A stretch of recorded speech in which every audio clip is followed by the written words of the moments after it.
ನಮಸ್ಕಾರ ಸ್ನೇಹಿತರೆ ಹಾಗೂ ಪ್ರೀತಿಯ ವಿದ್ಯಾರ್ಥಿಗಳೇ, ನಾವೆಲ್ಲರೂ ಕೂಡ ಗ್ರಾಹಕರಾಗಿರ್ತೀವಿ. ಪ್ರತಿಯೊಂದು ಸಂದರ್ಭದಲ್ಲೂ ಕೂಡ ನಾವು ಯಾವುದಾದ್ರೂ ಒಂದು ವಸ್ತುಗಳನ್ನು ನಾವು ಕೊಂಡ್ಕೊಳ್ತಾ ಇರ್ತೀವಿ. ಹಾಗಾಗಿ ನಾವು ಹಣವನ್ನು ಕೊಟ್ಟು ಆ ಒಂದು ವಸ್ತುವನ್ನು ಕೊಂಡುಕೊಂಡಂಥ ಸಂದರ್ಭದಲ್ಲಿ ನಮಗೆ ಉತ್ತಮವಾದಂಥ ವಸ್ತುಗಳು ಸಿಗ್ಬೋದು. ಹಾಗೆ ಹಲವಾರು ಸಂದರ್ಭದಲ್ಲಿ ನಾವು ಮೋಸ ಹೋಗುವಂಥ ಸಾಧ್ಯತೆಗಳು ಇರ್ತವೆ. ನೋಡಿ, ಇಂಥ ಒಂದು ಸಂದರ್ಭಗಳಲ್ಲಿ ನಾವು ನಮಗೆ ಆಗುವಂಥ ಅನ್ಯಾಯ ಏನಿರುತ್ತೆ ಅದನ್ನು ಸರಿಪಡಿಸ್ಕೊಳ್ಳುವಂಥ ಉದ್ದೇಶದಿಂದ ನಾವು ನ್ಯಾಯಾಂಗದ ಮೊರೆ ಹೋಗಬೇಕಾಗತ್ತೆ. ನ್ಯಾಯಾಲಯದ ಮೊರೆ ಹೋಗಿ ಆ ಒಂದು ಅನ್ಯಾಯವನ್ನು ಸರಿಪಡಿಸ್ಕೋಬೇಕಾಗತ್ತೆ. ನೋಡಿ, ಇಂಥ ಅನ್ಯಾಯಗಳನ್ನ ಅಂದರೆ ಗ್ರಾಹಕರಿಗೆ ಏನು ಮಾರಾಟಗಾರರಿಂದ ಅಥವಾ ಉತ್ಪಾದಕರಿಂದ ಆಗುವಂಥ ಅನ್ಯಾಯಗಳಿರ್ತವೆ, ಇಂಥವುಗಳನ್ನ ಸರಿಪಡಿಸುವಂಥ ಉದ್ದೇಶದಿಂದ ಇರುವಂಥ ನ್ಯಾಯಾಲಯಗಳನ್ನು ನಾವು ಗ್ರಾಹಕ ನ್ಯಾಯಾಲಯಗಳು ಅಂತ ಕರೀತೇವೆ. ನೋಡಿ, ಈ ಒಂದು ಗ್ರಾಹಕ ನ್ಯಾಯಾಲಯಗಳ ಬಗ್ಗೆ ಈ ಒಂದು ವಿಡಿಯೋದಲ್ಲಿ ನಾವು ಕೆಲವು ಮಾಹಿತಿಗಳನ್ನ ತಿಳ್ಕೊಳ್ತಾ ಹೋಗೋಣ. ನಾನು ನಿಮ್ಮ ಸ್ನೇಹಿತ ಸ್ವಾಮಿಗೌಡ HK, ರಾಜ್ಯಶಾಸ್ತ್ರ ಉಪನ್ಯಾಸಕನ ಕಾರ್ಯವನ್ನು ನಿರ್ವಹಿಸ್ತಿದ್ದೀನಿ. ಈ ಒಂದು ವಿಡಿಯೋ ನೋಡಿದ ನಂತರದಲ್ಲಿ ಈ ಒಂದು ವಿಡಿಯೋ ನಿಮಗೆ ಇಷ್ಟವಾದರೆ ಈ ಒಂದು ವಿಡಿಯೋನ ಲೈಕ್ ಮಾಡಿ, ಹಾಗೆ ನಿಮ್ಮ ಸ್ನೇಹಿತರ ಜೊತೆ ಕೂಡ ಇದನ್ನು ಶೇರ್ ಮಾಡ್ಕೊಳ್ಳಿ. ಹಾಗೆ ಈ ಒಂದು ಚಾನಲ್ ನೀವು ಸಬ್ಸ್ಕ್ರೈಬ್ ಮಾಡ್ಕೊಂಡಿಲ್ಲ ಅಂದರೆ ಈ ಒಂದು ಚಾನಲ್ನ ಸಬ್ಸ್ಕ್ರೈಬ್ ಮಾಡ್ಕೊಳ್ಳಿ. ಪಕ್ಕದಲ್ಲಿರುವಂಥ ಬೆಲ್ ಬಟನ್ ಕ್ಲಿಕ್ ಮಾಡೋ ಮೂಲಕ ನೋಟಿಫಿಕೇಷನ್ನ ಆಲ್ ಅಂತ ಸೆಟ್ ಮಾಡ್ಕೊಂಡ್ರೆ ನಾನು ಮುಂದೆ ಮಾಡುವಂಥ ಎಲ್ಲ ವಿಡಿಯೋಗಳು ನಿಮಗೆ ನೇರವಾಗಿ ಬರಲಿಕ್ಕೆ ಸಾಧ್ಯ ಆಗುತ್ತೆ ಅಂತ ಹೇಳ್ತಾ ನಾವೀಗ ನೇರವಾಗಿ ಆ ಒಂದು ಗ್ರಾಹಕ ನ್ಯಾಯಾಲಯಗಳ ಬಗ್ಗೆ ನೋಡ್ತಾ ಹೋಗೋಣ. ಬನ್ನಿ. ನಾವು ಈ ಒಂದು ಗ್ರಾಹಕ ನ್ಯಾಯಾಲಯಗಳೇನಿದೆ ಅಂದರೆ ಗ್ರಾಹಕರ ಅಂದರೆ ಬಳಕೆದಾರರ ಹಿತಾಸಕ್ತಿಗಳ ರಕ್ಷಣೆಯೇ ಈ ಒಂದು ಗ್ರಾಹಕ ನ್ಯಾಯಾಲಯಗಳ ಪ್ರಮುಖ ಕರ್ತವ್ಯ ಆಗಿರುತ್ತೆ. ಹಾಗಾಗಿ ಗ್ರಾಹಕರ ಹಿತಾಸಕ್ತಿಗಾಗಿ ರಚನೆಯಾಗಿರುವಂಥ ಒಂದು ಕೌನ್ಸಿಲ್ಗಳು ಮತ್ತು ಇತರ ಸಮಿತಿಗಳ ಬಗ್ಗೆ ನಾವು ಈ ಒಂದು ವಿಡಿಯೋದಲ್ಲಿ ತಿಳ್ಕೊಳ್ತಾ ಹೋಗೋಣ. 1986ರ ಗ್ರಾಹಕ ರಕ್ಷಣಾ ಕಾಯ್ದೆಯ ಪ್ರಕಾರ ಗ್ರಾಹಕ ಎಂದರೆ ಯಾರು ಅಂಥೇಳಿ ಎರಡು ರೀತಿಯಲ್ಲಿ ವಿವರಣೆ ನೀಡಿರುವಂಥದ್ದನ್ನು ನಾವು ಕಾಣ್ತೇವೆ. ನೋಡಿ, ಇಲ್ಲಿ ನಿಮಗೆ 1986ರ ಗ್ರಾಹಕ ರಕ್ಷಣಾ ಕಾಯ್ದೆಯ ಬಗ್ಗೆ ನಾನು ಹೇಳ್ತಿದ್ದೀನಿ. ಏಕೆಂದರೆ ಇದು ಮೊದಲಿದ್ದಂಥ ಒಂದು ಕಾಯ್ದೆ. ಈಗ ಆ ಒಂದು ಹೊಸ ಕಾಯ್ದೆಯನ್ನು ತರಲಾಗಿದೆ. ಈ ಒಂದು ಕಾಯ್ದೆಯನ್ನು ಬದಲಾಯಿಸಿ ಹೊಸ ಕಾಯ್ದೆಯನ್ನು ಈ ಒಂದು ಕಾಯ್ದೆ ಹೆಸರಿನಲ್ಲಿ ತರಲಾಗಿದೆ. ಅದರ ಬಗ್ಗೆ ನಿಮಗೆ ಕೊನೆಗೆ ವಿವರಣೆ ನೀಡ್ತೀವಿ. ಆದರೆ ಇಲ್ಲಿ ಪ್ರಾರಂಭದಲ್ಲಿ ನಾವು 1986ರ ಒಂದು ಕಾಯ್ದೆ ಏನಿದೆ ಆ ಒಂದು ಅಂಶಗಳ ಬಗ್ಗೆ ತಿಳ್ಕೊಂಡು ನಿಮಗೆ ಕೊನೆಗೆ ಈಗ ಏನು ಹೊಸ ಬದಲಾವಣೆಗಳಾಗಿದೆ ಆ ಒಂದು ಅಂಶಗಳ ಬಗ್ಗೆ ತಿಳಿಸುವಂಥ ಒಂದು ಪ್ರಯತ್ನವನ್ನು ಮಾಡ್ತೇನೆ. ಹಾಗಾಗಿ ಈ ಒಂದು ವಿಡಿಯೋನ ಕೊನೆ ತನಕ ನೋಡಿ. ಕೊನೆ ತನಕ ನೋಡಿದಾಗ ಈಗೇನು ಬದಲಾವಣೆಗಳಾಗಿದೆ ಅವುಗಳನ್ನ ತಿಳ್ಕೊಳ್ಳಿಕ್ಕೆ ನಿಮಗೆ ಸಾಧ್ಯ ಆಗುತ್ತೆ ಅಂತ ಹೇಳ್ತಾ ನಾವೀಗ 1986ರ ಒಂದು ಗ್ರಾಹಕ ರಕ್ಷಣಾ ಕಾಯ್ದೆ ಏನಿದೆ ಈ ಕಾಯ್ದೆಯ ಪ್ರಕಾರ ಗ್ರಾಹಕ ಅಂದರೆ ಯಾರು ಅಂತಂದಾಗ ಮೊದಲನೇದಾಗಿ ಗ್ರಾಹಕ ಅಂದರೆ ಪೂರ್ಣವಾಗಿ ಇಲ್ಲವೇ ಅರ್ಧದಷ್ಟು ಹಣವನ್ನು ನೀಡಿ ವಸ್ತುಗಳನ್ನು ಖರೀದಿಸುವವನು. ಅಂದರೆ ಒಂದು ಪೂರ್ಣವಾಗಿ ಇಲ್ಲ ಅರ್ಧದಷ್ಟು ಹಣವನ್ನು ನೀಡಿ ಒಂದು ವಸ್ತುವನ್ನು ಖರೀದಿಸುವವನು ಗ್ರಾಹಕ ಆಗಿರ್ತಾನೆ. ಹಾಗೆ ಎರಡನೇದಾಗಿ ಅರ್ಧದಷ್ಟು ಅಥವಾ ಪೂರ್ಣವಾಗಿ ಹಣವನ್ನು ನೀಡಿ ಸೇವೆಯನ್ನು ಪಡೆದುಕೊಳ್ಳುವವನೇ ಗ್ರಾಹಕ ಆಗಿರ್ತಾನೆ. ಅಂದರೆ ಇಲ್ಲಿ ಸರಕು ಮತ್ತು ಸೇವೆ ಎರಡನ್ನೂ ಕೂಡ ಪೂರ್ಣವಾಗಿ ಅಥವಾ ಅರ್ಧದಷ್ಟು ಹಣ ನೀಡುವ ಮೂಲಕ ಖರೀದಿಸುವಂಥವರು ಗ್ರಾಹಕರಾಗಿರ್ತಾರೆ. ನೋಡಿ, ಈ ರೀತಿ ಗ್ರಾಹಕರೇನಿರ್ತಾರೆ ಈ ಗ್ರಾಹಕರ ಹಿತಾಸಕ್ತಿಯನ್ನು ರಕ್ಷಿಸುವಂಥ ಸಲುವಾಗಿ ಅನೇಕ ಕಾಯ್ದೆಗಳನ್ನ ಜಾರಿಗೆ ತರಲಾಗಿದೆ. ನೋಡಿ, ಈ ಒಂದು ದೃಷ್ಟಿಯಲ್ಲಿ ಅತ್ಯಂತ ಪ್ರಮುಖವಾದಂತಂದರೆ ಏಕಸ್ವಾಮ್ಯ ನಿಯಂತ್ರಿತ ವ್ಯಾಪಾರಿ ಕಾಯ್ದೆ ಅಂತ. ಇದನ್ನು 1969ರಲ್ಲಿ ಜಾರಿಗೆ ತರಲಾಗುತ್ತೆ. ಮೊನೋಪೊಲಿಸ್ಟಿಕ್ ರಿಸ್ಟ್ರಿಕ್ಟಿವ್ ಟ್ರೇಡ್ ಪ್ರಾಕ್ಟೀಸಸ್ ಆ್ಯಕ್ಟ್ ಅಂತ ಕರೀತಾರೆ. ಈ ಕಾಯ್ದೆ ಜಾರಿಗೆ ತಂದ್ರಿಂದ ಸರ್ಕಾರ ಗ್ರಾಹಕರ ಹಿತರಕ್ಷಣೆಯ ಬಗ್ಗೆ ತನ್ನ ಒಂದು ಆಸಕ್ತಿಯನ್ನು ತೋರಿಸಲಿಕ್ಕೆ ಪ್ರಾರಂಭಿಸುತ್ತೆ. ಅಂದರೆ ಪ್ರಾರಂಭದಲ್ಲಿ ಈ ಒಂದು ಕಾಯ್ದೆಯನ್ನು ತರಲಾಗುತ್ತೆ. ಅನಂತರದಲ್ಲಿ ಗ್ರಾಹಕರ ಒಂದು ಹಿತಾಸಕ್ತಿಯನ್ನು ರಕ್ಷಿಸುವಂಥ ನಿಟ್ಟಿನಲ್ಲಿ ಗ್ರಾಹಕ ರಕ್ಷಣಾ ಕಾಯ್ದೆ 1986 ಬಹಳ ಮುಖ್ಯವಾಗಿದೆ. ಅದು ಪ್ರಾರಂಭದಲ್ಲಿ ಗ್ರಾಹಕ ಒಂದು ವೇದಿಕೆಗಳನ್ನು ಸ್ಥಾಪನೆ ಮಾಡಲಿಕ್ಕೆ ಈ ಒಂದು ಕಾಯ್ದೆ 1986ರ ಕಾಯ್ದೆ ಬಹಳ ಮುಖ್ಯವಾದ ಪಾತ್ರವನ್ನು ವಹಿಸುತ್ತೆ. ನೋಡಿ, ಈ ಕಾಯ್ದೆಯನ್ವಯ ಕೇಂದ್ರ ಸರ್ಕಾರ ಅಧಿಕೃತ ಪ್ರಕಟಣೆಯ ಮೂಲಕ ವಿವಿಧ ಒಂದು ಕೌನ್ಸಿಲ್ಗಳನ್ನು ಗ್ರಾಹಕ ಕೌನ್ಸಿಲ್ಗಳನ್ನ ವಿವಿಧ ಹಂತಗಳಲ್ಲಿ ಸ್ಥಾಪನೆ ಮಾಡಲಿಕ್ಕೆ ಅವಕಾಶವನ್ನು ಕಲ್ಪಿಸಲಾಗಿದೆ. ಅವುಗಳು ಯಾವುದು ಅಂತಂದರೆ ನಾವಿಲ್ಲಿ ಗಮನಿಸ್ಬೋದು. ಕೇಂದ್ರ ಗ್ರಾಹಕ ರಕ್ಷಣಾ ಕೌನ್ಸಿಲ್ ಅಂದರೆ ಅಥವಾ ಕೇಂದ್ರ ಕೌನ್ಸಿಲ್ ಅಂತ ನಾವು ಇದನ್ನು ಹೇಳ್ಬೋದು. ಸೆಂಟ್ರಲ್ ಕನ್ಸ್ಯೂಮರ್ ಪ್ರೊಟೆಕ್ಷನ್ ಕೌನ್ಸಿಲ್ ಅಂತ ಹೇಳ್ತೇವೆ. ಹಾಗೆ ಎರಡನೇದಾಗಿ ಗ್ರಾಹಕರ ರಾಜ್ಯ ರಕ್ಷಣಾ ಕೌನ್ಸಿಲ್ ಅಂತ ಇರುತ್ತೆ ಅಥವಾ ರಾಜ್ಯ ಕೌನ್ಸಿಲ್ ಅಂತ ಕೂಡ ಹೇಳ್ಬೋದು. ಹಾಗೆ ಮೂರನೇದಾಗಿ ಜಿಲ್ಲಾ ಹಂತದಲ್ಲಿ ಗ್ರಾಹಕರ ವಿವಾದಗಳ ನಿವಾರಣಾ ಏಜೆನ್ಸೀಸ್ ಅಂತ ಕನ್ಸ್ಯೂಮರ್ ಡಿಸ್ಪ್ಯೂಟ್ ರೆಡ್ರೆಸಲ್ ಏಜೆನ್ಸೀಸ್ ಅಂತ ಹೇಳಿ ಕರೀತೇವೆ. ಇವು ಜಿಲ್ಲಾ ಹಂತದಲ್ಲಿ ಕಾರ್ಯವನ್ನು ನಿರ್ವಹಿಸ್ತವೆ. ಈ ರೀತಿ 3 ಹಂತಗಳಲ್ಲಿ ಗ್ರಾಹಕ ವ್ಯಾಜ್ಯಗಳ ನಿವಾರಣೆಗೆ ಅವಕಾಶ ಕಲ್ಪಿಸಿರುವಂಥದ್ದನ್ನು ಈ ಕಾಯ್ದೆಯಲ್ಲಿ ಕಾಣ್ಬೋದು. ನೋಡಿ, ಅದರಲ್ಲಿ ಮೊದಲನೇದಾಗಿ ಕೇಂದ್ರ ಗ್ರಾಹಕ ರಕ್ಷಣಾ ಕೌನ್ಸಿಲ್ ಅಂತೇನಿದೆ ಅದ್ರ ಬಗ್ಗೆ ನಾವು ತಿಳ್ಕೊಳ್ತಾ ಹೋಗೋಣ. ಇದರ ಹಿಂದಿನ ರಚನೆಯ ಬಗ್ಗೆ ನಾನು ಇಲ್ಲಿ ಹೇಳಿದ್ದೇನೆ. ಕೊನೆಗೆ ನಿಮಗೆ ನಾನು ಈಗ ಪ್ರಸ್ತುತ ಇರುವಂಥ ರಚನೆಯ ಬಗ್ಗೆ ಹೇಳ್ತೇನೆ. ಇದನ್ನು ತಿಳ್ಕೊಂಡಿರಬೇಕು. ಹಾಗೇ ವೆರಿ ಇಂಪಾರ್ಟೆಂಟಾಗಿ ನೀವು ಅದನ್ನು ಕೂಡ ಇತ್ತೀಚೆಗೆ ನಾನು ಏನು ಬದಲಾವಣೆಗಳಾಗಿದೆ ಅದನ್ನು ಕೂಡ ತಿಳ್ಕೊಂಡಿರಬೇಕಾಗುತ್ತೆ. ಈಗ ಪ್ರಾರಂಭದಲ್ಲಿ ಹೇಗಿತ್ತು 1986 ಕಾಯ್ದೆಯ ಪ್ರಕಾರ ಅಂತಂದಾಗ ನೋಡಿ, ಇದು ಈ ಕೆಳಗಿನ ಸದಸ್ಯರನ್ನ ಒಳಗೊಂಡಿರುತ್ತದೆ. ಅಧ್ಯಕ್ಷರು ಮತ್ತು ಉಪಾಧ್ಯಕ್ಷರು ಅಂತ ಬಂದಾಗ ಕೇಂದ್ರ ಸರ್ಕಾರದ ಆಹಾರ ಮತ್ತು ನಾಗರಿಕ ಸರಬರಾಜು ಅಂದರೆ ವಿತರಣಾ ಒಂದು ಸಚಿವರೇನಿರ್ತಾರೆ ಅವರು ಈ ಕೌನ್ಸಿಲ್ನ ಅಧ್ಯಕ್ಷರಾಗಿರ್ತಾರೆ. ಹಾಗೆ ಆ ಒಂದು ಇಲಾಖೆಯ ರಾಜ್ಯ ಸಚಿವರು ಅಥವಾ ಸಹ ಸಚಿವರಿದ್ದರೆ ಉಪಸಚಿವರಿದ್ದರೆ ಅವರು ಉಪಾಧ್ಯಕ್ಷರಾಗಿ ಕಾರ್ಯವನ್ನು ನಿರ್ವಹಿಸ್ತಾರೆ. ಹಾಗೆಯೇ ನಾವು ಇದರ ಸದಸ್ಯರು ಯಾರ್ಯಾರಿರ್ತಾರೆ ಅಂತಂದಾಗ ಇತರೆ ಸರ್ಕಾರಿ ಮತ್ತು ಸರ್ಕಾರೇತರ ಅಧಿಕಾರಿಗಳು ಇದರಲ್ಲಿ ಸದಸ್ಯರಾಗಿರ್ತಾರೆ. ಅವರುಗಳು ಯಾರ್ಯಾರು ಅಂತಂದಾಗ ರಾಜ್ಯ ಸರ್ಕಾರಗಳ ಆಹಾರ ಮತ್ತು ನಾಗರಿಕ ಸರಬರಾಜು ಇಲಾಖೆ ಏನಿರ್ತದೆ ಅದರ ಸಚಿವರು ಅವರುಗಳು ಸದಸ್ಯರಾಗಿರ್ತಾರೆ. ಹಾಗೆ ಪರಿಶಿಷ್ಟ ಜಾತಿ ಮತ್ತು ಪಂಗಡಗಳ ಆಯುಕ್ತರು ಕಮಿಷನರ್ ಏನಿರ್ತಾರೆ ಅವರು ಇದರ ಸದಸ್ಯರಾಗಿರ್ತಾರೆ.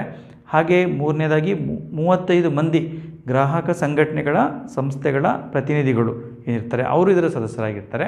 ಹಾಗೆ 10 ಮಂದಿ ಮಹಿಳಾ ಪ್ರತಿನಿಧಿಗಳು ಇದರ ಸದಸ್ಯರಾಗಿರ್ತಾರೆ. ಹಾಗೆಯೇ ನಾವಿನ್ನೊಂದು ನೋಡುವಂಥದ್ದು 20 ಮಂದಿ ರೈತರು, ವ್ಯಾಪಾರಿಗಳು, ಕೈಗಾರಿಕೆಗಳಿರ್ತಾರೆ ಅವರ ಪ್ರತಿನಿಧಿಗಳು ಇದರಲ್ಲಿ ಸದಸ್ಯತ್ವವನ್ನು ಪಡ್ಕೊಂಡಿರ್ತಾರೆ. ಈ ರೀತಿ ಆ ಒಂದು ಗ್ರಾಹಕ ಪರಿಷತ್ ರಚನೆ ಆಗಿರುತ್ತದೆ. ಇದರ ಅಧಿಕಾರಾವಧಿ 3 ವರ್ಷಗಳು ಆಗಿರುತ್ತೆ ಅನ್ನೋ ಅಂಶವನ್ನು ನಾವು 86ರ ಕಾಯ್ದೆಯ ಪ್ರಕಾರ ನೋಡ್ಬೋದು. ಹಾಗೆ ನಾವು ನಂತರದಲ್ಲಿ ಹೋದಾಗ ರಾಜ್ಯ ಒಂದು ಕೌನ್ಸಿಲ್ಗಳು ಏನು ರಾಜ್ಯ ಗ್ರಾಹಕ ಕೌನ್ಸಿಲ್ಗಳಂತ ಇರ್ತವೆ. ಇವುಗಳು ರಾಜ್ಯ ಸರ್ಕಾರಗಳು ತಮ್ಮ ತಮ್ಮ ರಾಜ್ಯಗಳಲ್ಲಿ 1986ರ ಒಂದು ಗ್ರಾಹಕ ರಕ್ಷಣಾ ಕಾಯ್ದೆ ಏನಿದೆ ಆ ಒಂದು ಕಾಯ್ದೆ ಅನ್ವಯ ರಚನೆ ಮಾಡಲಿಕ್ಕೆ ಅವಕಾಶವನ್ನು ಕಲ್ಪಿಸಲಾಗಿದೆ. ಇವುಗಳು ಕೂಡ ಈಗ ಬದಲಾವಣೆಗಳಾಗಿದೆ. ಹಾಗೆ ನಾವು ಮೂರನೇದಾಗಿ ನೋಡುವಂಥದ್ದು ಗ್ರಾಹಕರ ವಿವಾದಗಳ ನಿವಾರಣಾ ಏಜೆನ್ಸಿಗಳು ಅಥವಾ ವೇದಿಕೆ ಅಂತ ಕರೀತಾರೆ. ಗ್ರಾಹಕ ವಿವಾದಗಳ ನಿವಾರಣಾ ವೇದಿಕೆ ಇವುಗಳನ್ನು ಜಿಲ್ಲಾ ಮಟ್ಟದಲ್ಲಿ ಡಿಸ್ಟ್ರಿಕ್ಟ್ ಫೋರಮ್ ಅಂತ ಕರೀತಾರೆ. ಡಿಸ್ಟ್ರಿಕ್ಟ್ ಕನ್ಸ್ಯೂಮರ್ ರೆಡ್ರೆಸಲ್ ಒಂದು ಫೋರಮ್ ಅಂತೇಳಿ ಕೂಡ ಕರೀತಾರೆ, ಡಿಸ್ಟ್ರಿಕ್ಟ್ ಫೋರಮ್ ಅಂತೇಳಿ. ಈ ಒಂದು ಫೋರಮ್ಗಳು ಪ್ರತಿಯೊಂದು ಜಿಲ್ಲೆಯಲ್ಲೂ ಕೂಡ ರಾಜ್ಯ ಸರ್ಕಾರ ತನ್ನ ಅಧಿಕೃತ ಪ್ರಕಟಣೆಯ ಮೂಲಕ ಅವುಗಳನ್ನು ಸ್ಥಾಪಿಸಿರುತ್ತೆ 1986ರ ಗ್ರಾಹಕ ರಕ್ಷಣಾ ಕಾಯ್ದೆಯ ಪ್ರಕಾರ. ನೋಡಿ, ಈ ಒಂದು ಏನು ವ್ಯವಸ್ಥಿತ ಸಂಘಟನೆ ಇದೆ ಇಲ್ಲಿ ಗ್ರಾಹಕರ ವೇದಿಕೆಗೆ ದೂರು ಅಥವಾ ದಾವೆಯನ್ನು ಯಾರು ಸಲ್ಲಿಸಬಹುದು ಅಂತ ನಾವು ತಿಳ್ಕೋಬೇಕಾಗಿದೆ. ನೋಡಿ, ಗ್ರಾಹಕರ ಒಂದು ವೇದಿಕೆಗೆ ಯಾರು ದೂರನ್ನು ಸಲ್ಲಿಸ್ಬೋದು ಅಂದರೆ ಗ್ರಾಹಕ ಅಥವಾ ಗ್ರಾಹಕ ಸಂಘಟನೆ ಅಥವಾ ಗ್ರಾಹಕ ಪ್ರತಿನಿಧಿಗಳಲ್ಲಿ ಯಾರಾದರೂ ದಾವೆಯನ್ನು ಹೂಡಬಹುದಾಗಿದೆ. ಹಾಗೆಯೇ ಕೇಂದ್ರ ಮತ್ತು ರಾಜ್ಯ ಸರ್ಕಾರಗಳ ಪ್ರಯೋಜನ ಪಡೆಯುವ ಯಾರಾದರೂ ಸರಿ ತಮಗೆ ಉಂಟಾಗಿರುವಂಥ ತೊಂದರೆಗಳಿಂದ ಪರಿಹಾರವನ್ನು ಪಡೆಯುವ ಸಲುವಾಗಿ ಗ್ರಾಹಕ ವಿವಾದಗಳ ನಿವಾರಣಾ ವೇದಿಕೆಗಳಲ್ಲಿ ದೂರು ನೀಡಬಹುದಾಗಿದೆ ಅನ್ನೋ ಅಂಶವನ್ನು ನಾವು ತಿಳ್ಕೋಬೇಕಾಗುತ್ತೆ. ಹಾಗೆಯೇ ಗ್ರಾಹಕರ ವೇದಿಕೆಗೆ ದೂರು ಅಥವಾ ದಾವೆಯನ್ನು ಯಾವಾಗ ಸಲ್ಲಿಸಬಹುದು ಅಂತ ಅಂದಾಗ ನೋಡಿ, ಯಾವಾಗ ಸಲ್ಲಿಸ್ಬೋದು ಅಂತಂದರೆ ತಾವು ತೆಗೆದುಕೊಂಡಂಥ ವಸ್ತು ಅಥವಾ ಸೇವೆಗಳು ದೋಷಪೂರಿತವಾಗಿದ್ದರೆ, ನಿಗದಿತ ಬೆಲೆಗಿಂತ ಹೆಚ್ಚಿದ್ದರೆ ಅಥವಾ ಅನುಪಯುಕ್ತವಾಗಿದ್ದರೆ, ಅನುಪಯುಕ್ತವಾಗಿದ್ದರೂ ಕೂಡ ಅದನ್ನು ಮಾರಾಟ ಮಾಡಿದ ವ್ಯಕ್ತಿ ಮೇಲೆ ಅದನ್ನು ದೂರು ನೀಡಲಿಕ್ಕೆ ಸಾಧ್ಯ ಆಗುತ್ತೆ. ಹಾಗೆಯೇ ಗ್ರಾಹಕ ಕೊಂಡುಕೊಂಡಂಥ ವಸ್ತುಗಳು ಸೇವೆಗಳು ಅಪಾಯಕಾರಿಯಾಗಿದ್ದು ಅನೇಕ ನ್ಯೂನತೆಗಳಿಂದ ಕೂಡಿದ್ದರೆ ಅದನ್ನು ಮರೆಮಾಚಿ ಅವನೇನಾದರೂ ಮಾರಾಟವನ್ನು ಮಾಡಿದರೆ ಆಗ ದೂರನ್ನು ನೀಡ್ಬೋದು.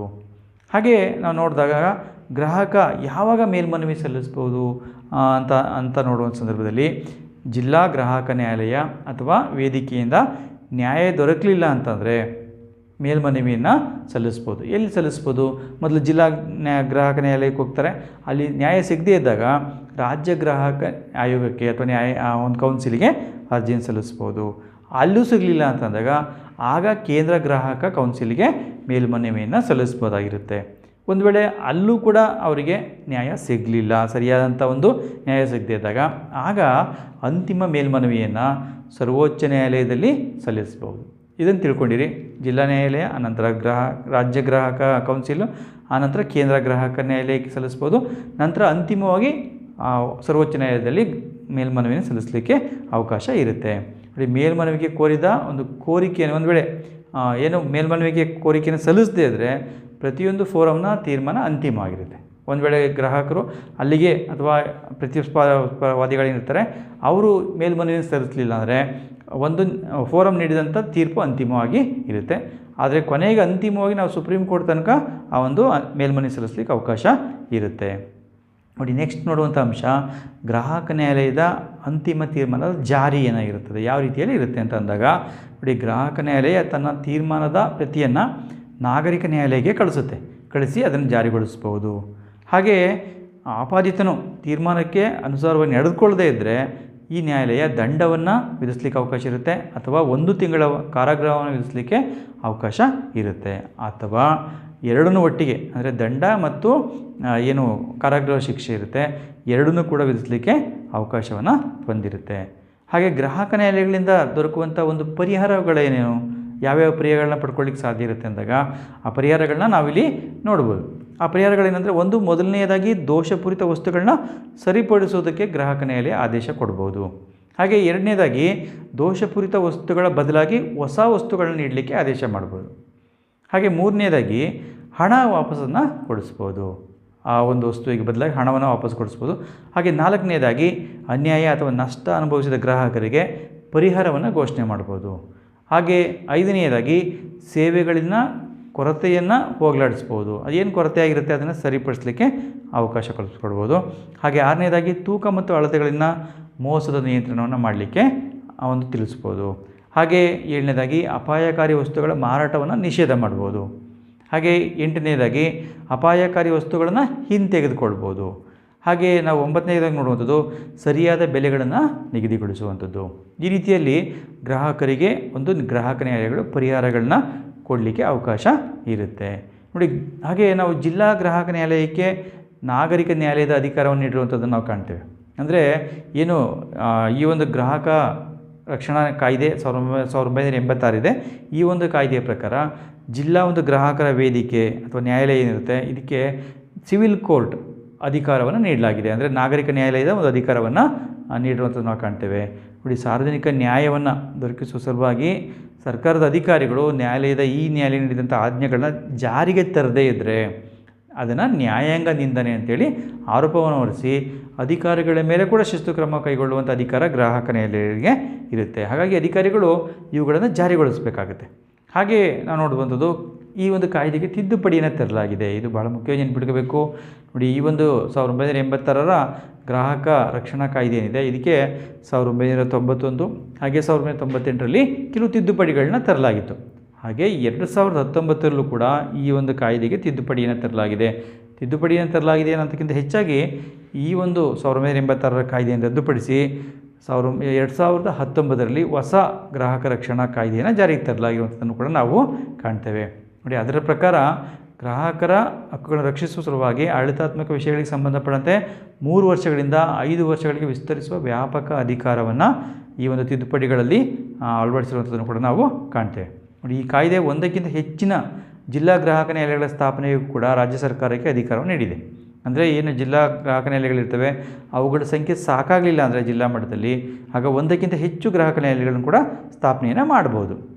ಹಾಗೆ ನಷ್ಟ ಅನುಭವಿಸಿದಂಥ ಗ್ರಾಹಕನಿಗೆ ಪರಿಹಾರವನ್ನು 2 ವರ್ಷಗಳ ಒಳಗೆ ನೀಡದೇ ಇದ್ದಲ್ಲಿ ಆಪಾದಿತನ ಮೇಲೆ ಕಾನೂನಿನ ಕ್ರಮ ಜರುಗಿಸಲಿಕ್ಕೆ ಕೂಡ ಈ ಒಂದು ತಿದ್ದುಪಡಿಗಳಿಂದ ಅವಕಾಶವನ್ನು ಕಲ್ಪಿಸಿಕೊಡಲಾಗಿದೆ. ಹಾಗೆ ನಾವು ಮುಂದೆ ನೋಡುವಂಥದ್ದು 1986 ಒಂದು ಕಾಯ್ದೆಯ ಬದಲಾಗಿ 2019 ಒಂದು ಹೊಸ ಗ್ರಾಹಕ ರಕ್ಷಣಾ ಕಾಯ್ದೆ ಏನು ಬಂದಿದೆ ಇದರಲ್ಲಿರುವಂಥ ಅಂಶಗಳನ್ನ ಬಹಳ ಮುಖ್ಯವಾಗಿ ತಿಳ್ಕೋಬೇಕು. ಏಕೆಂದರೆ ಈಗಿರುವಂಥ ಒಂದು ಕಾಯ್ದೆ 2019 ಬಂದಂಥ ಒಂದು ಕಾಯ್ದೆ ಆಗಿದೆ.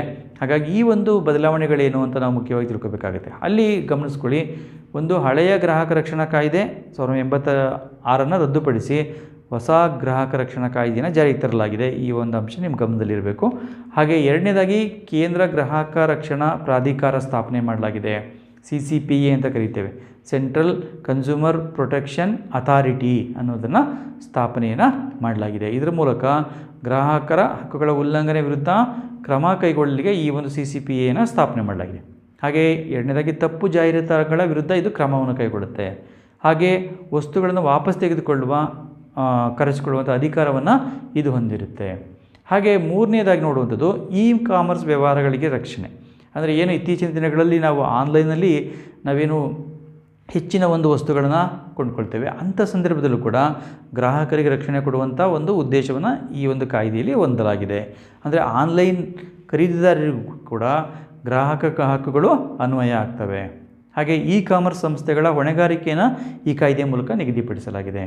ಹಾಗೆ ತಪ್ಪು ಮಾಹಿತಿ, ನಕಲಿ ವಿಮರ್ಶೆಗಳ ನಿಯಂತ್ರಣಕ್ಕೆ ಇದು ಅವಕಾಶವನ್ನು ಕಲ್ಪಿಸಿಕೊಡುತ್ತೆ ಅನ್ನೋ ಅಂಶಗಳನ್ನ ನಾವು ತಿಳ್ಕೊಂಡಿರ್ಬೇಕು. ಹಾಗೆ ನಾಲ್ಕನೇದಾಗಿ ಉತ್ಪನ್ನ ಹೊಣೆಗಾರಿಕೆ, ಏನು ಪ್ರಾಡಕ್ಟ್ ಲಯಬಿಲಿಟಿ ಇರುತ್ತೆ ಅದ್ರ ಬಗ್ಗೆ ತಿಳ್ಕೊಬೇಕಾಗಿದೆ. ಯಾರು ಹೊಣೆಗಾರಿಕೆಯನ್ನು ಹೊಂದಿರ್ತಾರೆ ಉತ್ಪನ್ನದ್ದು? ಒಂದು ದೋಷಪೂರಿತ ವಸ್ತುಗಳಿಂದ ಯಾರಿಗಾದರೂ ಹಾನಿಯಾದರೆ ಅದಕ್ಕೆ ತಯಾರಕರು, ಮಾರಾಟಗಾರರು ಮತ್ತು ಸೇವೆ ಒದಗಿಸುವವರು ಹೊಣೆಗಾರರಾಗಿರ್ತಾರೆ. ಹಾಗಾಗಿ ಈ ಅಂಶಗಳು ತಿಳ್ಕೊಂಡಿರಬೇಕು. ಹಾಗೆ 5ನೇದಾಗಿ ದೂರು ಸಲ್ಲಿಸುವಂಥ ಪ್ರಕ್ರಿಯೆಯನ್ನು ಸುಲಭಗೊಳಿಸಲಾಗಿದೆ. ದೂರು ಸಲ್ಲಿಸುವಂಥ ಪ್ರಕ್ರಿಯೆಯನ್ನು ಹೇಗೆ ಗೊಳಿಸಲಾಗಿದೆ? ಗ್ರಾಹಕರು ತಮ್ಮ ವಾಸಸ್ಥಳದಲ್ಲಿಯೇ ದೂರು ಸಲ್ಲಿಸ್ಬೋದು. ಹಾಗೆ ಆನ್ಲೈನ್ ಮೂಲಕ ದೂರು ಸಲ್ಲಿಸುವಂಥ ಒಂದು ವ್ಯವಸ್ಥೆಯನ್ನು ಕಲ್ಪಿಸಲಾಗಿದೆ. ಏನು ನೇರವಾಗಿ ಕೋರ್ಟಿಗೆ ಹೋಗಿ ಸಲ್ಲಿಸಬೇಕಾಗಿಲ್ಲ, ಆನ್ಲೈನ್ ಮೂಲಕ ಕೂಡ ಸಲ್ಲಿಸಲಿಕ್ಕೆ ಅವಕಾಶ ಕಲ್ಪಿಸಿಕೊಳ್ಳಲಾಗಿದೆ. ಹಾಗೆ 6ನೇದಾಗಿ ಮಧ್ಯಸ್ಥಿಕೆಗೆ ವ್ಯವಸ್ಥೆ ಮಾಡಲಾಗಿದೆ, ಮೀಡಿಯೇಷನ್ಗೆ ಅವಕಾಶ ಕಲ್ಪಿಸಿಕೊಳ್ಳಲಾಗಿದೆ. ಅಂದರೆ ಈ ಕಾಯ್ದೆಯ ಪ್ರಕಾರ ನ್ಯಾಯಾಲಯಕ್ಕೆ ಹೋಗದೆ ಪರಸ್ಪರ ಒಪ್ಪಂದದ ಮೂಲಕ ವಿವಾದದ ಪರಿಹಾರಕ್ಕೆ ಅವಕಾಶ ಕಲ್ಪಿಸಲಾಗಿದೆ. ಎಲ್ಲ ಸಂದರ್ಭದಲ್ಲೂ ಏನು ವಸ್ತುಗಳ ಮಾರಾಟ ಮಾಡಿದಂಥವರು ತಿರಸ್ಕರಿಸಲಿಕ್ಕೆ ಸಾಧ್ಯ ಇಲ್ಲ. ಅವರು ಅಂಥ ಸಂದರ್ಭದಲ್ಲಿ ಒಂದು ವೇಳೆ ಒಪ್ಪಂದಕ್ಕೆ ಬಂದರೆ ಆಗ ಅವುಗಳನ್ನ ನ್ಯಾಯಾಲಯದ ಹೊರಗೆ ಕೂಡ ಪರಿಹರಿಸ್ಕೊಳ್ಳಲಿಕ್ಕೆ ಅವಕಾಶ ಕಲ್ಪಿಸಿಕೊಳ್ಳಲಾಗಿದೆ. ಹಾಗೆ 7ನೇದಾಗಿ ದಂಡ ಮತ್ತು ಶಿಕ್ಷೆ ಹೆಚ್ಚಳ ಮಾಡಲಾಗಿದೆ. ನೋಡಿ, ಇಲ್ಲಿ ಗಮನಿಸ್ಬೋದು, ತಪ್ಪು ಜಾಹೀರಾತುಗಳಿಗೆ ದಂಡವನ್ನು ವಿಧಿಸಲಾಗುತ್ತೆ. ಒಂದು ವೇಳೆ ಜಾಹೀರಾತುಗಳಲ್ಲಿ ಬೇರೆ ರೀತಿ ಹೇಳಿ ಆ ವಸ್ತು ಬೇರೆ ರೀತಿ, ಸೇವೆಗಳು ಬೇರೆ ರೀತಿ ಇದ್ದಾಗ ಅದಕ್ಕೆ ದಂಡ ವಿಧಿಸ್ಬೋದು. ಹಾಗೆ ಜೈಲು ಶಿಕ್ಷೆಗೆ ಅವಕಾಶ ಇದೆ. ನೋಡಿ, ಈ ಒಂದು ಕಾಯ್ದೆ ಒಂದು ಉಲ್ಲಂಘನೆ ಆದರೆ ಜೈಲು ಶಿಕ್ಷೆಗೂ ಕೂಡ ಅವಕಾಶ ಇರುತ್ತೆ ತಪ್ಪಿತಸ್ಥರಿಗೆ. ಹಾಗೆ ಪುನರಾವರ್ತಿತ ಅಪರಾಧಗಳಿಗೆ ಕಠಿಣ ಶಿಕ್ಷೆ ಇದೆ. ಒಮ್ಮೆ ಒಂದು ಗ್ರಾಹಕ ಒಂದು ವ್ಯಾಜ್ಯದಲ್ಲಿ ಸಿಕ್ಕಾಕೊಂಡು ಮತ್ತೆ ಅದನ್ನು ಪುನರಾವರ್ತನೆ ಮಾಡ್ತಿದ್ರೆ, ಅದನ್ನೇ ತಪ್ಪನ್ನು ಮಾಡ್ತಿದ್ರೆ ಅದಕ್ಕೆ ಹೆಚ್ಚಿನ ಒಂದು ಕಠಿಣ ಶಿಕ್ಷೆ ವಿಧಿಸಲಿಕ್ಕೆ ಅವಕಾಶ ಇದೆ. ಹಾಗೆ 8ನೇ ಒಂದು ಅಂಶ ಅಂತಂದರೆ ಗ್ರಾಹಕ ಆಯೋಗಗಳೇನಿರ್ತವೆ ಅಥವಾ ಕೌನ್ಸಿಲ್ಗಳೇನಿದೆ ಇವುಗಳ ಮೌಲ್ಯಗಳ ಮಿತಿಯನ್ನು ಹೆಚ್ಚು ಮಾಡಲಾಗಿದೆ, ಬದಲಾವಣೆ ಮಾಡಲಾಗಿದೆ. ಹಿಂದೆ ಇವುಗಳ ಮೊತ್ತ ಕಡಿಮೆ ಇತ್ತು, ಈಗ ಅದನ್ನು ಹೆಚ್ಚು ಮಾಡಲಾಗಿದೆ ಈ ಕಾಯ್ದೆಯ ಪ್ರಕಾರ. ನೋಡಿ, ಜಿಲ್ಲಾ ಗ್ರಾಹಕ ಆಯೋಗಕ್ಕೆ 1 ಕೋಟಿಯವರೆಗೆ ಇರುವಂಥ ವ್ಯಾಜ್ಯಗಳನ್ನ ವಿಚಾರಣೆ ಮಾಡುವಂಥ ಅಧಿಕಾರ ನೀಡಲಾಗಿದೆ. ಹಾಗೆ ರಾಜ್ಯ ಗ್ರಾಹಕ ಒಂದು ಕೌನ್ಸಿಲಿಗೆ 10 ಕೋಟಿಯವರೆಗೆ ಒಂದು ವಿಚಾರಣೆ ಮಾಡುವಂಥ ಅಧಿಕಾರವನ್ನು ನೀಡಲಾಗಿದೆ. ಹಾಗೆ ರಾಷ್ಟ್ರೀಯ ಗ್ರಾಹಕ ಆಯೋಗಕ್ಕೆ 10 ಕೋಟಿಗೂ ಹೆಚ್ಚು ಇರುವಂಥ ಒಂದು ಪ್ರಕರಣಗಳನ್ನು ಸ್ವೀಕರಿಸಿ ವಿಚಾರಣೆ ಮಾಡುವಂಥ ಅಧಿಕಾರವನ್ನು ನೀಡಲಾಗಿದೆ. ಹಾಗಾಗಿ ಜಿಲ್ಲಾ ಮಟ್ಟದಲ್ಲಿ 1 ಕೋಟಿವರೆಗೆ, ಹಾಗೆ ರಾಜ್ಯ ಮಟ್ಟದಲ್ಲಿ 10 ಕೋಟಿವರೆಗೆ.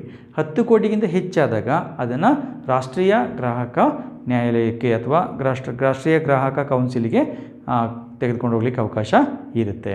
ಈ ರೀತಿಯಲ್ಲಿ ಅವುಗಳ ಒಂದು ಮೊತ್ತವನ್ನು ಹೆಚ್ಚು ಮಾಡಲಾಗಿದೆ. ಹಾಗೆ ಈ ಕಾಯ್ದೆಯ ಪ್ರಕಾರ ಮಹಿಳೆಯರು ಮತ್ತು ದುರ್ಬಲ ವರ್ಗಗಳಿಗೆ ವಿಶೇಷ ರಕ್ಷಣೆಯನ್ನು ನೀಡಲಾಗಿದೆ.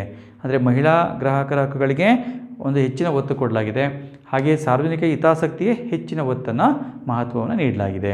ಹಾಗೆ ನಾವು ಈ ಒಂದು 2019ರ ಒಂದು ಕಾಯ್ದೆಯ ಪ್ರಕಾರ ಈ ಒಂದು ಸೆಂಟ್ರಲ್ ಕನ್ಸ್ಯೂಮರ್ ಪ್ರೊಟೆಕ್ಷನ್ ಕೌನ್ಸಿಲ್ ಏನಿದೆ, ನಾನು ಮೊದಲೇ ನಿಮಗೆ ಹೇಳಿದೆ ಅದರ ರಚನೆ ಬಗ್ಗೆ, ಅಲ್ಲಿ 1986ರ ಕಾಯ್ದೆಯ ಪ್ರಕಾರ ಏನಿದೆ ಅದಕ್ಕೆ ಸ್ವಲ್ಪ ಬದಲಾವಣೆಗಳನ್ನ ಮಾಡಿ 2019ರ ಕಾಯ್ದೆಯ ಪ್ರಕಾರ ಕೆಲವು ಒಂದು ಬದಲಾವಣೆಗಳನ್ನ ಮಾಡಲಾಗಿದೆ. ಅದನ್ನು ಗಮನಿಸ್ಕೋಬೋದು. ನೋಡಿ, ಭಾರತ ಗ್ರಾಹಕ ರಕ್ಷಣಾ ಅಧಿನಿಯಮ 2019ರ ಅನ್ವಯ ಈ ಒಂದು ಕೇಂದ್ರ ಸೆಂಟ್ರಲ್ ಕನ್ಸ್ಯೂಮರ್ ಪ್ರೊಟೆಕ್ಷನ್ ಕೌನ್ಸಿಲ್ ಏನಿರುತ್ತೆ ಇದು ಹೇಗೆ ರಚನೆಯನ್ನು ಹೊಂದಿದೆ ಅಂತ ನೋಡಿದಾಗ, ಮೊದಲನೇದಾಗಿ ಇದರ ಅಧ್ಯಕ್ಷರು ಯಾರಾಗಿರ್ತಾರೆ?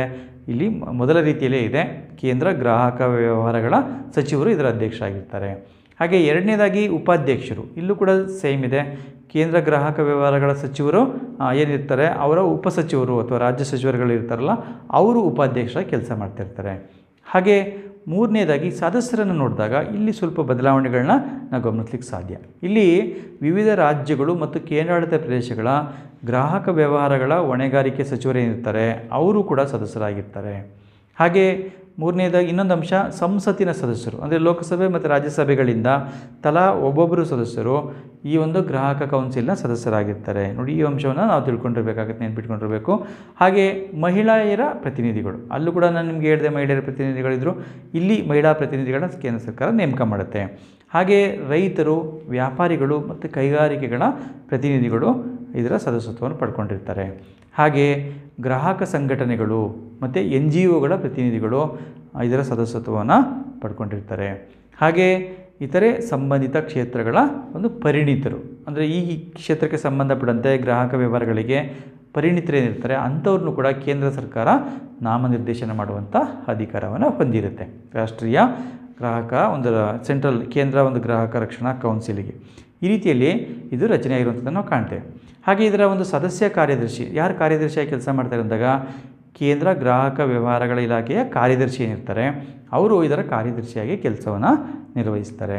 ಈ ರೀತಿ ಈ ಒಂದು ಗ್ರಾಹಕ ಕೌನ್ಸಿಲ್ನ ಮುಖ್ಯ ಉದ್ದೇಶ ಏನಿದೆ, ಇದು ಗ್ರಾಹಕರ ಹಿತಾಸಕ್ತಿಗಳನ್ನ ರಕ್ಷಣೆ ಮಾಡುವಂಥದ್ದು, ಗ್ರಾಹಕರ ಹಕ್ಕುಗಳನ್ನ ಕಾಪಾಡುವಂಥದ್ದು, ಹಾಗೆ ಗ್ರಾಹಕರ ಒಂದು ಹಕ್ಕುಗಳ ಸಂರಕ್ಷಣೆ ಮತ್ತು ಉತ್ತೇಜನ ಮತ್ತು ಅದಕ್ಕೆ ಸಂಬಂಧಪಟ್ಟಂತೆ ಸಲಹೆ ನೀಡುವಂಥ ಅಧಿಕಾರವನ್ನು ಇದು ಹೊಂದಿರುತ್ತೆ. ಓಕೆ, ಒಟ್ಟಾರೆಯಾಗಿ ನಾವು ಹೇಳೋದಾದರೆ ಈ ಒಂದು ಗ್ರಾಹಕ ನ್ಯಾಯಾಲಯಗಳೇನಿದೆ ಅಥವಾ ಕನ್ಸ್ಯೂಮರ್ ಕೋರ್ಟ್ಸ್ ಅಥವಾ ಫೋರಮ್ಗಳೇನಿದೆ, ಇವುಗಳು ಗ್ರಾಹಕರ ಹಿತಾಸಕ್ತಿಗಳನ್ನ ಕಾಪಾಡುವಂಥದ್ದು, ಗ್ರಾಹಕರಿಗೆ ಏನು ಮೋಸಗಳಾಗ್ತವೆ, ವಂಚನೆಗಳಾಗ್ತವೆ, ಅವುಗಳಿಂದ ತಪ್ಪಿಸಿ ಅವುಗಳಿಗೆ ನ್ಯಾಯ ದೊರಕಿಸಿಕೊಡುವಂಥ ಉದ್ದೇಶವನ್ನು ಹೊಂದಿರುವಂಥ ನಾವು ಕಾಣ್ತೇವೆ. ಹಾಗೆ ಗ್ರಾಹಕರ ಹಕ್ಕುಗಳನ್ನ ಬಲಪಡಿಸುವಂಥದ್ದು, ಹಾಗೆ ಗ್ರಾಹಕರಿಗೆ ವೇಗವಾಗಿ ಒಂದು ನ್ಯಾಯವನ್ನು ದೊರಕಿಸಿಕೊಡುವಂಥದ್ದು, ಹಾಗೆ ಈ ಒಂದು ಡಿಜಿಟಲ್ ಯುಗದಲ್ಲಿ ಗ್ರಾಹಕರ ವ್ಯವಹಾರಗಳನ್ನು ಒಂದು ರಕ್ಷಣೆ ಮಾಡುವಂಥದ್ದು, ಅವುಗಳಿಗೆ ರಕ್ಷಣೆ ಒದಗಿಸುವಂಥ ಒಂದು ಉದ್ದೇಶದಿಂದ ಗ್ರಾಹಕ ನ್ಯಾಯಾಲಯಗಳು ಸ್ಥಾಪನೆ ಇರುವಂಥದ್ದನ್ನು ನಾವು ಕಾಣ್ತೇವೆ. ಈ ರೀತಿ ಗ್ರಾಹಕರು ಎಚ್ಚೆತ್ತುಕೋಬೇಕು, ಗ್ರಾಹಕರನ್ನು ಎಚ್ಚರಿಸಬೇಕು, ಗ್ರಾಹಕರಿಗೆ ಏನು ಮೋಸಗಳಾಗ್ತವೆ ಅದನ್ನು ತಪ್ಪಿಸುವಂಥ ಉದ್ದೇಶದಿಂದ ಇವುಗಳನ್ನು ಸ್ಥಾಪಿಸಿರುವಂಥದ್ದನ್ನು ನಾವು ಕಾಣ್ತೇವೆ.